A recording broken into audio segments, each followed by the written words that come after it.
मी शंकर, तू पार्वती. आणखी एका भोंदूचा खेळ खल्लास.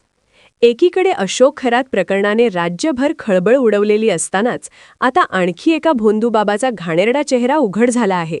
स्वतःला धर्मगुरू म्हणवणाऱ्या ऋषिकेश वैद्य याने श्रद्धेचा मुखवटा घालून महिलांची फसवणूक केल्याचा धक्कादायक प्रकार समोर आला आहे.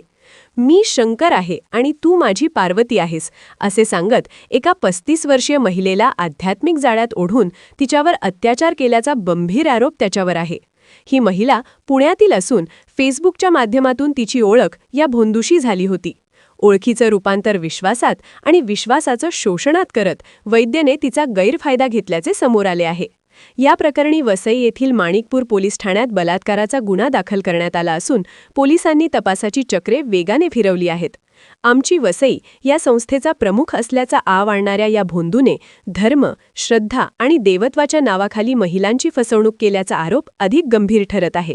दरम्यान अशा भोंदूबाबांच्या वाढत्या घटनांमुळे समाजात संताप व्यक्त होत असून श्रद्धेच्या नावावर चालणाऱ्या या ढुंगीपणाला आळा कधी बसणार असा सवाल उपस्थित केला जात आहे.